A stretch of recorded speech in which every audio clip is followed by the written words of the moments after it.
welcome to Found in Translation, a weekly-ish exploration of one fellow's translation of the Christian scriptures, one chapter or so at a time. I'm Brandon Rhodes, and across the internet for me is the translator himself, Brandon Johnson.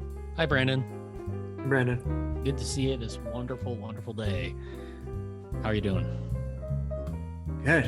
In the middle of a busy week, but there was sunshine here in Portland today, so yeah, that was nice. Yeah. This was the week that, down in Salem as well. They threatened us with rain all week, and it's been like the past few days of like mostly sun, which has been great. Yeah.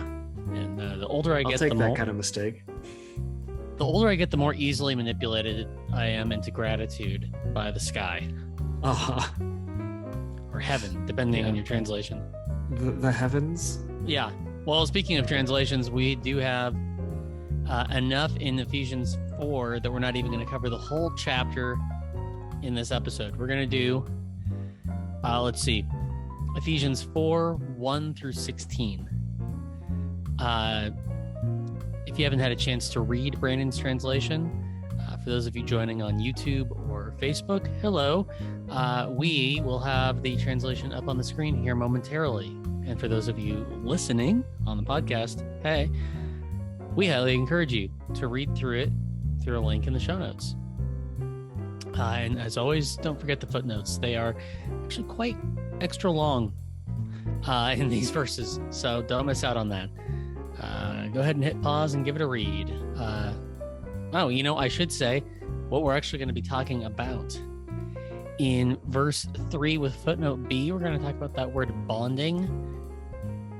In verse 8 with footnote H, we're going to talk about each and every one and the whole plural. That's going to be a big theme this week, is the plural nature of so much going forward, where it's often translated singular. In verse 11, we're going to talk about that big list of gifts of people there are. And then verse 12, footnote Q, putting together or assembling. And then we're going to conclude with verse 13 with footnote R. And it's really just the whole verse there. Yeah. So, that's what we're going to do. A lot of those are going to really be circling back to how often the plural versus singular is the way it's finally translated is decided by translators, not the actual Greek, which is weird, but I get ahead of myself. Anyway, go ahead and read it. We'll be back.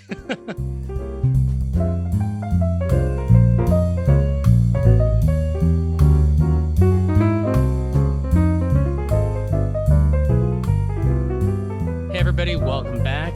So the first verse we want to talk about is that word bonding towards the end of verse 3. And the reason I want to talk about this is really a bigger theme that from chapter 4 forward, the first 3 chapters, the image of the temple was this really steadily building image that shows up in a lot of translation decisions. Like it's not just a word that shows up, but there were all these little subtle places where the logic of an argument or a metaphor showed up. And Brandon, you made it a point to bring those front and center and make sure that we're not go ahead and be dragged along by the metaphor, because Paul was clearly game for that. Yeah. Like at one point, the word is literally rooted, but I said entrenched because that fit with laying the foundation in the trench that it was talking about in the context. Yeah. That's good. Yeah. And in 4 forward, the metaphor of a body for the church in particular is the metaphor. There are a couple others that show up, but the one that Paul seems to like abruptly shift towards is body. And that shows up in your translation here in verse 3 with the word bonding. Can you talk us through this verse? Yeah. It's not obvious, even in my translation, because I couldn't figure out how to do it in a way that didn't just seem just weird.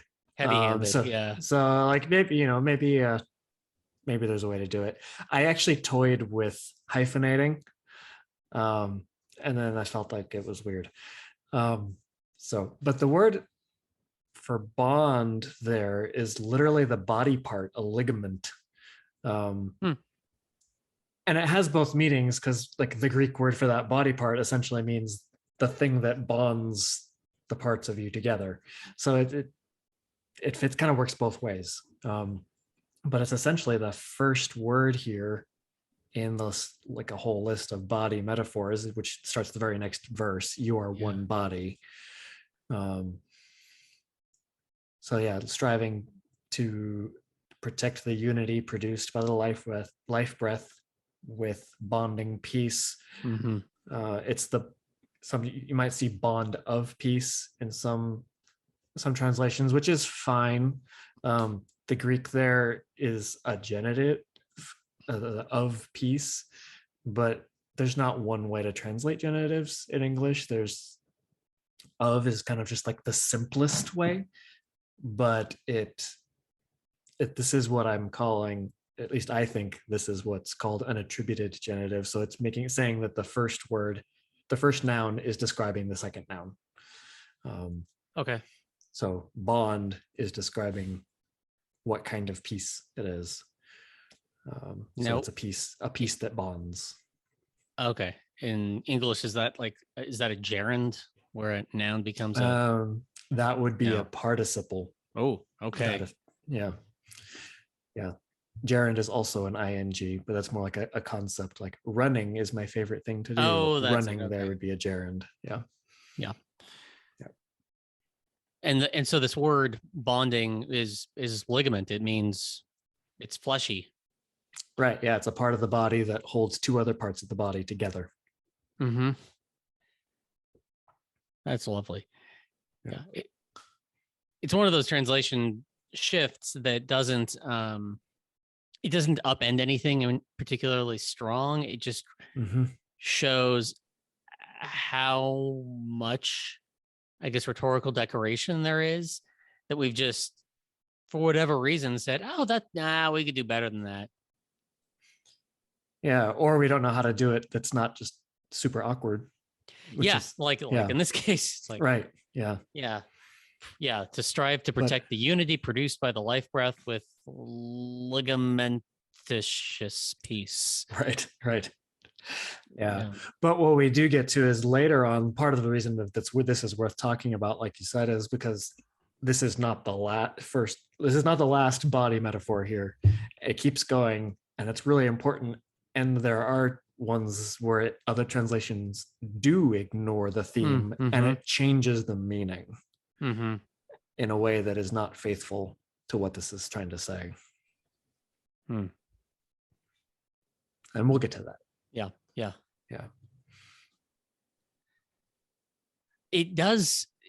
It shifts it for me as I let my imagination sort of settle into and like wrap itself up in this image of being the body of Christ and what ligaments do, as opposed to like this bonding piece, like this.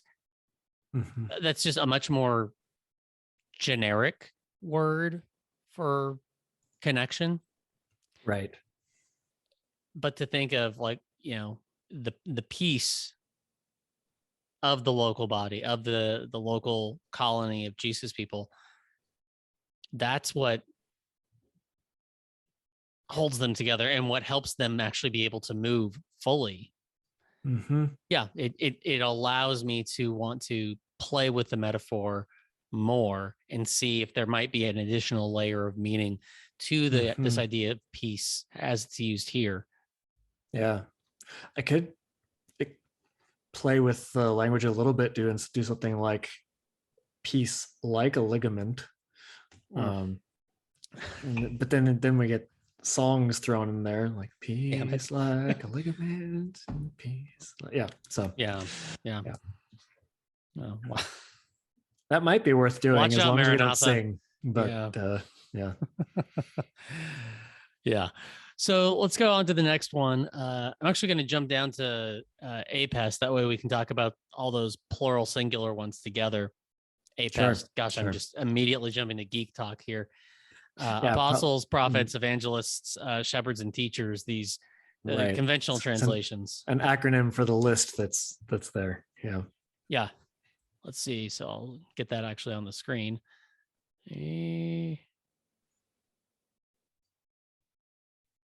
There we go. Yeah, so tell us a little bit more about these words and why they're more helpful than APEST. Yeah. EPHVST. Right. In this one. The footnote O there on gave, or maybe it's actually not on gave, maybe it's P, but one of those footnotes in there, it's talking about the wording of this. It took me some time to figure out how do I want to word this. And I think I ended up landing with, I don't think this is that different structurally, like some of the specific words are different for the people, but then like NET or ESV, I think they also do. He also gave some blank. Right. But I think what it did was catch my attention of what that's actually what it's saying. That what is being given are the emissaries, are the prophets, are the heralds of victory, as I have it here. It's not that the role of prophet is being given to some people. That's not what it's saying. It's some prophets are being given to the church. Being given to the body. What's the implication of that? I'm curious. It shifts quite a bit, I think. Those roles are not gifts. Like they are, I mean, you could be grateful for it, but it's not. We tend to put the people in those roles kind of up on a pedestal. That they've been given something awesome, and it's like they are the gift in itself. That's these roles are important for the church. Having the role is not important to the individual, like adding value to them in some way. If they respond to the call, that's a good thing. Yeah. But it's the gift the gift is for the body having these roles carried out. It's not a prestige or status thing to have one of these roles. That's what I'm getting at. And then one of the footnotes, I just listed a couple of other places where I think this is in view. Earlier in Ephesians and a place in Colossians where Paul talks about himself having been assigned to be like the manager of the household. Yeah. He was given to the church in Colossae, to the church in Ephesus as the gift they needed to help create this unity that he's trying to help them create. Great. In the next verse, for putting together Christ's body until we can all arrive at unity. That's why the gifts are given, the gifts being the people in these roles. Yeah. So the two that you change, go ahead. Yeah. No, I was going to do exactly where you're going is looking at the specific words here. Wherever two or more Brandons talk over one another. That's right. The first one being emissaries, traditionally apostles. And I settled on emissaries way back when I was translating apostolos in Matthew, and have kept it. I think it works well. It's not a super common word in English otherwise, but neither is apostle other than in religious contexts. I'm sure there's like a comic book character named Apostle, but yeah, maybe a pro wrestler. Maybe, yeah. But the idea here is someone who is sent, and the Greek word did not have an explicitly religious meaning to it, didn't have a a specific role in the church already in view. It was just already a Greek word before these scriptures were being written. And it just meant someone who was sent to represent the interests of the person who did the sending, to speak on their behalf. And that was it. Mm-hmm. So we try to make it a capital A and say only 12, maybe plus one abnormally born, going and referencing Romans. And then then there's big arguments about, well, Mary Magdalene was the apostle to the apostles, and is that an official title? Is that guys, calm down. It's just anybody who is sent by anybody else is an apostolos, period. Mm-hmm. I mean, it did seem to, take on a sense of a particular function. There was more to it than someone who was sent. It seems by the end of the first century. Kind of, yeah. I mean, it got used. It became a little bit of a technical kind of a title. Yeah. But it was a usage that was developed, not inherent in the meaning. Mm-hmm. And here's a question that I think is worth asking: is Jesus an apostle? Didn't the East and West split over this? Oh, probably. No, the Spirit is what was the Spirit sent. being, yeah. Because John uses apostolos about Jesus. Jesus uses it about himself several times, and it's the same word here. Yeah. And then there's another Greek word for send, pempto, apostello, to send, or pempto, to send, and they seem to be just overlapping synonyms with no distinction as far as I can tell. And it's interesting, when it gets used as a noun, it uses apostolos as someone who is sent, but it uses pempto. I don't remember the noun version of that one off the top of my head, but it uses that one when it's talking about the one doing the sending. Okay. So, yeah. There is something to the church itself that is fundamentally apostolic, that is fundamentally prophetic, that is fundamentally evangelistic or evangelical. There's something fundamentally shepherdy and these are good words to describe part of the nature of the people of God. Mm-hmm. And so it feels like a sleight of hand that doesn't produce a trick to me to say that well, was Jesus an apostle? I don't know.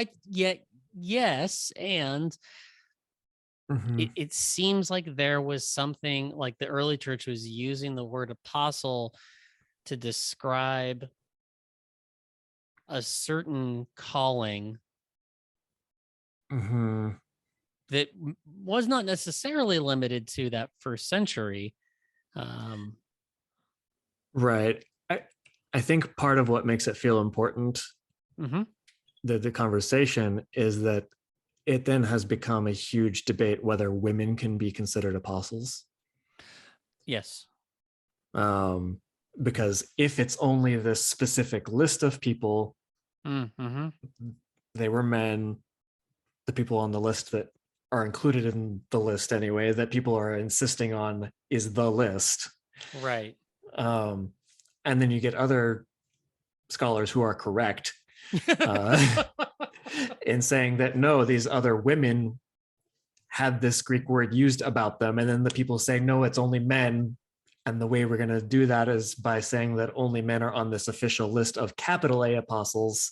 And any women who have this word, they're just people who happened to be sent, and they're not apostles. And it's no, it's all the same word. It doesn't get used any differently in any way. Yeah. The only reason you're making a distinction is because you have pre-decided that it should only be men and not women. Yeah. Junia is named as an apostle. It is a feminine name in Paul's letter to the church in Rome. He mentions an apostle named that is a woman. That is a woman. It's right there. So it's a lot of it's a load of horse shit. the Mm-hmm. amount of the pretzeling and contorting that people do to justify only men can be this one thing. Yeah, it does not hold together. So I can appreciate your effort here to soften it from that like capital A apostle, where like we're really like putting some pretty tight hems on who gets that word. Like Mm-hmm. that's the shit. The shitty part rather. Right. Is like putting boundaries on it Mm-hmm. instead of trajectories, which are different. Right. And I do that partly by what I've been doing about all sorts of things by not using a technical term. Mm-hmm. Maybe emissary, apostolos, does have a particular thrust to it that developed in a way that was different from the general Greek speaking world. And that's okay. And we can use emissary that way. Yeah, absolutely. If like it isn't inherent to the English word apostle. Yeah, we can still take this word and use it in this whole spectrum of ways and get into weird turf wars about it. But at least it's a word that is in our language. Yeah, because it has an equivalent outside of the Bible. Yeah. Yeah. So. And then evangelists. Yeah, it disappeared, didn't it? It sure did. Heralds of victory, which I don't know if I'm going to stick with that or not. But that's essentially what it is. I think we've talked before about news of victory or triumphant message being the way that I'm translating euangelion, traditionally gospel or good news. Sure. And this word is related to that. So this is a person delivering that message of the victory of the king or general who's returning from battle victorious and announcing to the people, hey, they're coming back. Let's celebrate. That's this person here, is the person who is letting everyone know what the outcome was and that it's almost time to celebrate. Making that announcement. So it kind of fits with that imagery. It sure does. And yeah, the word evangelists can either mean the people who were one of the 4 people credited with writing Matthew, Mark, Luke, and John. Right. Yeah, it has become to be used that way. Yeah, like some particular. Yeah, again, the sort of narrowing. Gospel writers. Yeah, gospel writers. Yeah, like the storytellers who made it into the big sacred library. But overwhelmingly in the exposure I've had, evangelists means something like door-to-door salesman, the sales team. Yeah. Yep. Yeah. Which, how American of us. So to shift it and to say like, no, there is a sense of like some people are have a gift. It's actually the gift for the body, not for the neighborhood. Like, isn't that interesting? It is. That the evangelists are not for the people outside the church. They're for the church. They are some of the gifts given in order to supply the service work for putting together the pieces of Christ's body to create unity. And sometimes the encouragement of like, the battle is won. Like Christ has exposed the bullshit of the principalities and powers, every ism and petty division that we want to make into our security blankets. Christ has vanquished those. There is nothing that can separate you from God. And there is nothing in God that is more like Zeus than the crucified one. Like, that's good news. That's incredible news that is encouraging to us. Like people who helps can us stay the course. Yeah, who can speak of the victory of God. Yeah. When we start to get discouraged, looking around going, this is not looking like the kingdom of God to me. Like, we have some heralds of victory, some evangelists come and remind us it's Mm-hmm. one. I know it hasn't arrived yet, but it's one. Right. Right. Yeah. All right, let's explore this pattern here. Can you set it up broadly for us? I think the earliest in this chapter is verse 8 about singular and plural. Yeah. So everywhere that Paul addresses the audience, the readers or listeners Mm-hmm. of Ephesians, it's always plural. It's always talking to the group as a whole, as a cohesive, as a collective. Mm-hmm. Every instance of you or your is plural.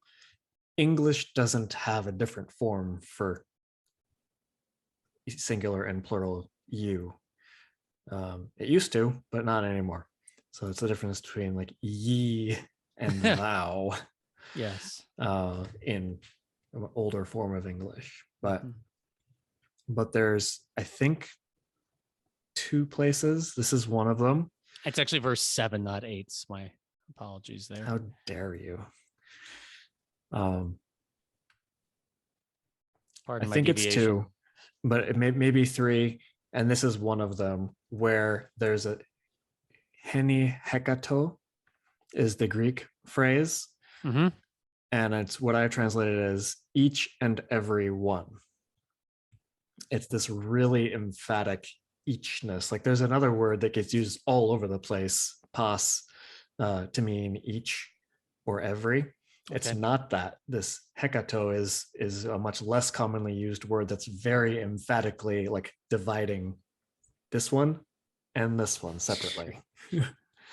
And then has the heni is one on the front of that. So it's each and every one really emphatically. So it's like I was talking to all of you as a group. Now I'm looking at you and you and you and you and you. Make eye contact.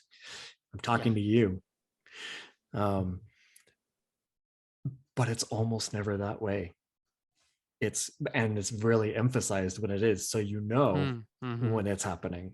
If it's not emphasizing it, it's not happening. It's to the whole group. But it wants each person here in 7 to know that generosity was given to each of you, which, interestingly to me, it's not like, and I want you on your best behavior, you and you and you and you. It's like, no, when he's talking about like, hey, treat each other well, he talks to the whole group. When he starts talking about like, this is for you, like all the good things that we're talking about, these gifts, this generosity that's given, like it's for everybody, but it's for you. Like no one's left out. Each for y'all and everyone. And not just Jews, not just Gentiles, not just men, not just women, not just cisgendered folks, not just not non-binary, like everybody. Each of us is included in this. That's great. Yeah, it does. Yeah, it's remarkable how often throughout Paul's letters it takes extra work to make sure the plural nature of you is used. Like I know you're committed to not using y'all, but that is for American. I don't know if I'm committed to it. I just haven't been doing it. well, then I'll be praying for you. Yeah. Because there's not a accessible word for it that I just like it. It's a good word for it. It just doesn't come naturally for me. But one untimely born.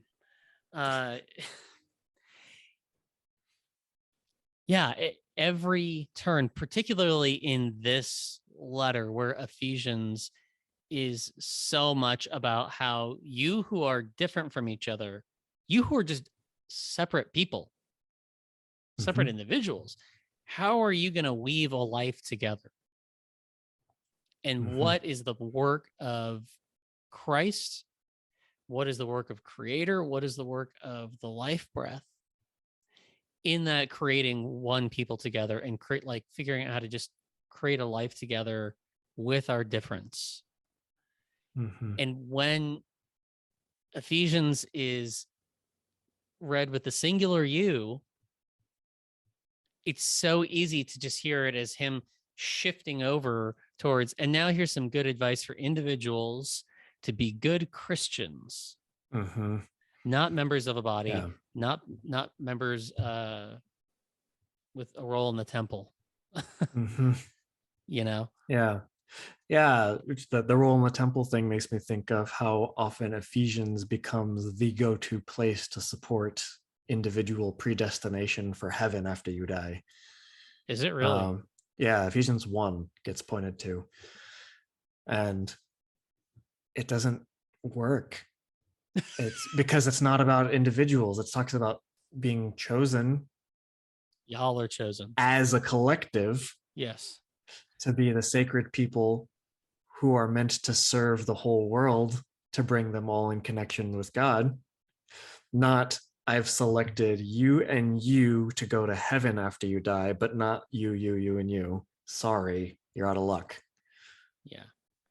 And that's somewhat like the way you phrase it there is so much more interesting, even than sort of like a partial step up of, it's not so much you individuals are, as opposed to you individuals getting to go to heaven.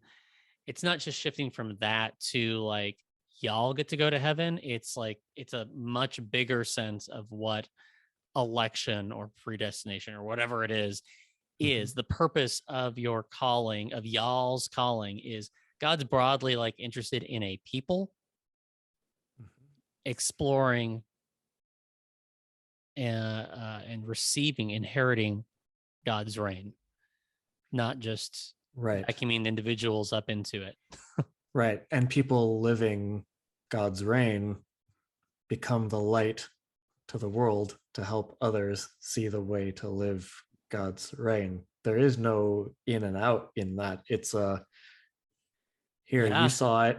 Now you know how to show other people how to see it too, so that we can all be included. And if we are being remade into the image of the triune God, the God who is a circle dance of Father, Son, and Spirit, as the traditional confession goes, then of course God's work in the world has a fundamental y'allness, a we-ness.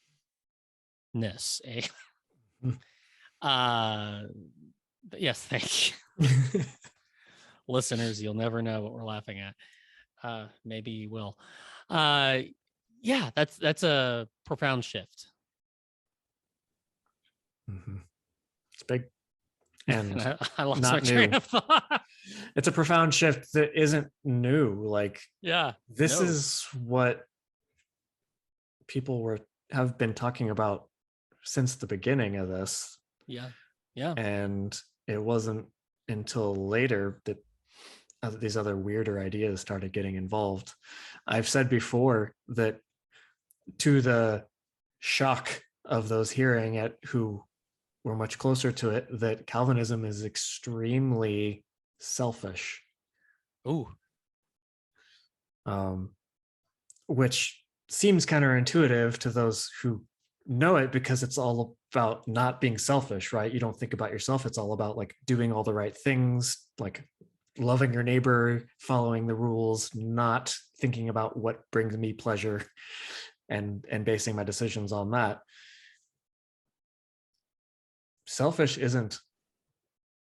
That's not really what selfish means. Selfish is like, what is life about? Is it about me, or is it about everybody? Yeah. And Calvinism is all about, am I going to heaven when I die? And like all the other stuff is just the details of how I know that. Yeah. Yep. And that's not what Scripture is about. By Calvinism, that is the core question. Yeah. Well, and by like open marketplace Christianity competing with other Christianities, like I think in post-Reformation Europe and then into America, increasingly that market differentiation really emphasized like what's the deliverable, what's the thing that secures people into this tribe, not that tribe, that really stands out. Spiritual capitalism. It is. It so is. And consumerism, like it predates. That might be a better word for it, actually. A lot.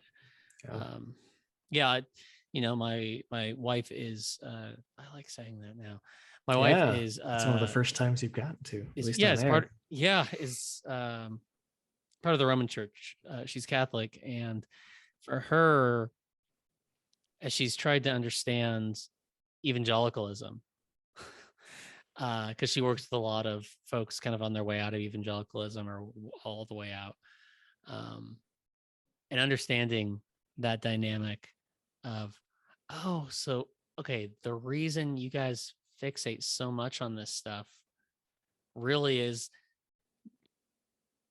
assuring people that they're getting a good product. And it distorts everything. Right. Everything. Yeah. It's not about a good product. No. Which is why evangelists aren't supposed to be salesmen. There it is. Or sales anything. Yeah. Sales can. So let's move along to another example here. It's a little bit askance, but in verse 12, you've got putting together. Could you read a bit there? And what's interesting? So it's right after our list of the gifts of these various roles being given to the church. And that in that giving, he is supplying the sacred people, the sacred for service work, for putting together Christ's body until we all can arrive at unity produced by the Son of God's faithfulness and way of thinking at a complete person. So more traditionally, that's building up there instead of putting together, which isn't wrong. It's a correct word. The word literally is like for the construction of Christ's body. But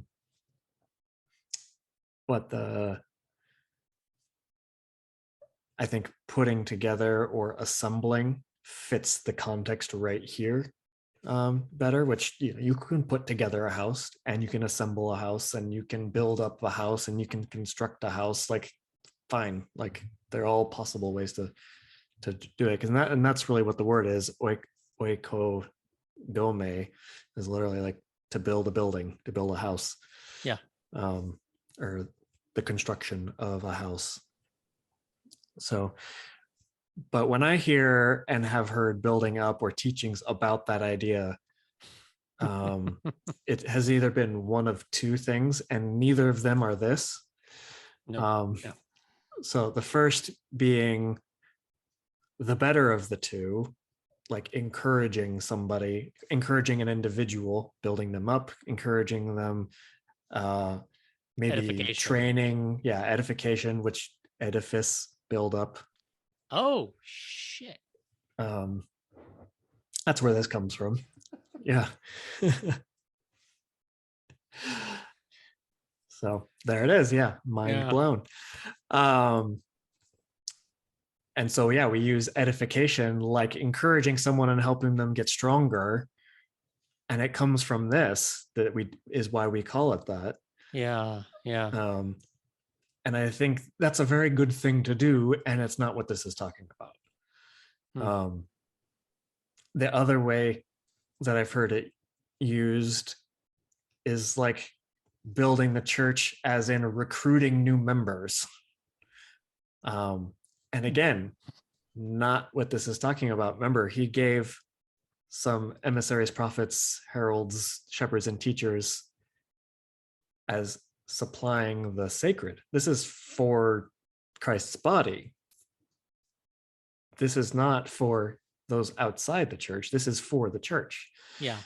The work is getting all the pieces of the church, all the pieces of Christ's body connected with each other. It's that ligaments of peace earlier. So it's creating unity is what this is, not increasing in size. Yes. Yes. As I think about it, there may be something to be said for the way in which a conventional notion of evangelist, something like that, is actually for the edification of the body, and the building up, Mm-hmm. the putting together, and ligamenting. If an evangelist, if a herald of victory is bringing that news in I'm going to start using some seminary words here, but contextualizing it to a people group that, the church may not be comfortable with, Mm-hmm. But they're heralding the good news of Jesus Christ there. To me, they're enfolding into, like, let's just take a very hypothetical here of a church mostly overwhelmingly of straight people, Mm-hmm. And non-closeted, or only closeted queer folk. If God has gifted a church with a herald of victory to be able to enunciate that victory in LGBTQ circles, outside of the church, that is, and they come in, they're brought in, the church is edified, the church is ligamented, that we are being stretched like muscles stretched in exercise to grow beyond the shape that we had, to Mm-hmm. enfold our beloved LGBTQ sisters, brothers, and others. Like, that's absolutely, I think, the best of what an evangelist is, when it's how they are called to ligament the body. Mm-hmm. Absolutely. I think you're right. And I like the way that, I don't remember exactly which part of what you said made me think of this, but something about what you said made me think of it as like being for the benefit of the church to do Mm-hmm. that. Like if we're bringing in people that stretch us, that is good for us. But the rhetoric is always about you're doing them a favor. Yeah. When you're evangelizing, like you're trying to and in fact, you're trying to convince them that you're doing them a favor. Yeah. It's never about like we grow, we are stretched, and it's challenging and it's hard, but truly having people who are different than us welcomed and included is good for all of us. That's not ever part of the message that I've heard. Not when we talk about evangelism anyway. No. Yeah. It's usually, well, what are they gonna lay down their sin? Are they gonna get their life lined up? Are they gonna conform to our vision of membership in this church? Mm-hmm. Yeah, it's much more about changing them, but this Mm-hmm. feels more like about changing us. Yeah. Like, how is the gift of difference, how does it have the gift of exposing my own rigidity and need to stretch and get more limber as part of the body? Yeah. Well, I guess that was a little bit of a detour from the y'all versus individual thing here. I mean, Yeah. not really though, because we're emphasizing how all of this has traditionally in the American church anyway been read as for individuals, about individuals, but this is all about and for the collective. Yes. Thank you. I think the last thing I want to talk with you about is in verse 13. You put this in the show notes here, and it was a fascinating example of contrasting your translation with other translations. So I'm gonna figure out how to stop sharing screen, and now I'm gonna share this one instead. There, yeah. Can you see that? Yeah. Yep. Great. So yeah, what are we looking at here? Yeah, so this is verse 13. The version on the top there is from the English Standard Version, which is a pretty widely used among evangelicals. Yes. Is maybe my example of the worst widely used version out there. Short of like the Patriots Bible or something. Yeah. Yeah, and it's interesting because it gets talked about really enthusiastically as being the best version by a lot of people. And what they mean by best is most literal. Is most sexist is what they mean. At least the people that I've personally spoken with, what they mean is the most literal. Yeah. And that's only actually sometimes true. A lot of the decisions that I make end up being more literal than the ESV, which I don't really know how to explain that exactly, but they claim to be the most literal. But yeah, like you just made reference to, it exists explicitly because people didn't like the fact that things like brothers and sisters was being used to translate adelphoi instead of just brothers. There's an article I read about a passage in, shoot, I don't remember which book, but somewhere in the prophets that I would have to look up now, where it has the same word being used about men and women in different places, but when it gets used about women, it's translated as whore. But when it's used about men, it's something pretty like with very little impact. It's not judgmental. It's not about sexual misconduct. It's just like, yeah, those guys. But when it's about women, it's whore. This is like the most explicitly misogynistic translation out there. And it's the favorite of evangelicals everywhere. Yes, indeed. Or so they were told by their pastors and seminarians. Right. Yeah, and the example you've got here is another case of prior commitments, making them bulldoze over a lot of cool insights. Yeah. And yeah, even they're committed to individualism. Yeah, and I want to kind of look at each one of them. The one that stands out to me right away, though, is in the purplish color there, manhood.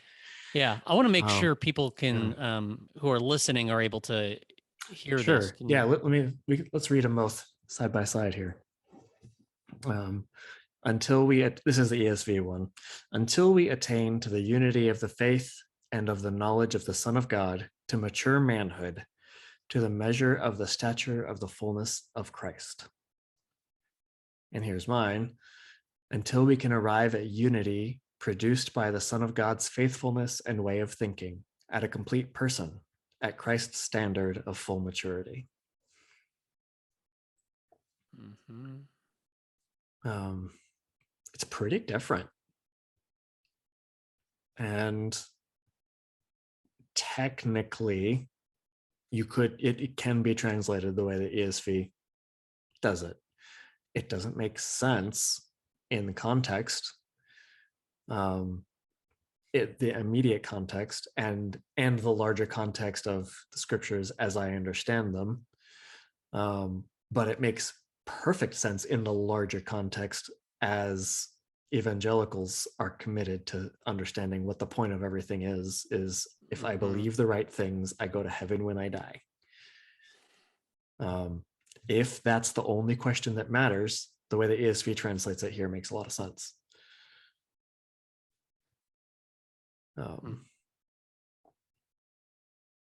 Yeah, so I was looking at the word manhood there in the purplish color as we have it highlighted compared to my person, and mostly just to say ESV is like the only modern translation that uses a masculine word there.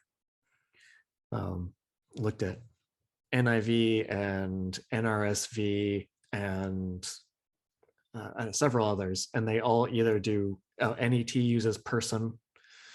A A lot of them do something like to full maturity.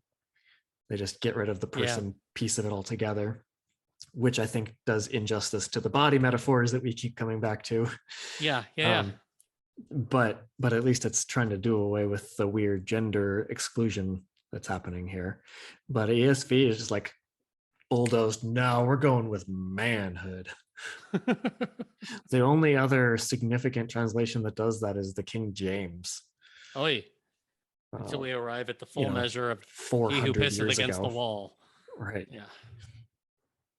So, and they do a mature or complete, I don't remember what the other word is, but they just do man, not manhood in King James. But so there's my rant on the misogyny of the ESV. But yeah. Well, and it's not only that they missed out on the body and person theme and pattern going on in Ephesians 4. That would have been enough. Right. It's not just what they landed on was like, no, we're gonna actually just like use manhood, like their favorite word. It is their kink. It is their safe word. Like they love manhood.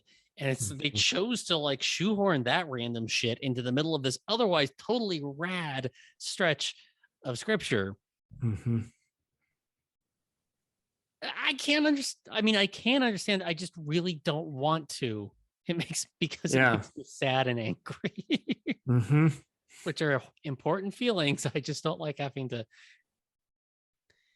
get involved in that when I'm just trying to step into a wisdom tradition, Yeah, because a lot of the arguments are like, we talk about, well, man just means human, get over it. Like it's not intended to exclude women. Manhood is never used that way.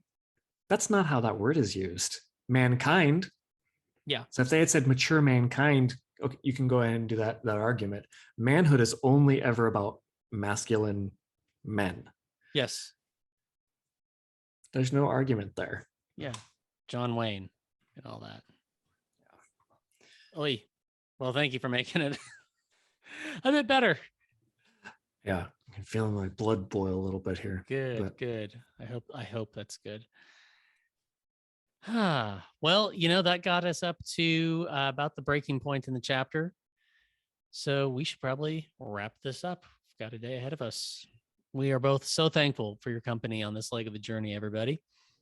The easiest way to support this Found in Translation is to leave us a rating or review on whatever app or player or website you're enjoying this on. Share it. Make people able to know about it, especially if you're using Apple Podcasts. That does help other people discover this if they search for words like Bible. So the second best way to support the show is to become a sponsor. You can do that for just $5 a month. When you do that, you'll get comment access on the translations Google Doc and the satisfaction that you're supporting exceptionally nerdy independent media. You can find the link to join the community in the show notes. The music you're listening to is by Kevin MacLeod at incompetech.com. Found in Translation was produced by Perry FM on Chinook land. Goodbye, Brandon. Bye, Brandon. Bye, everybody.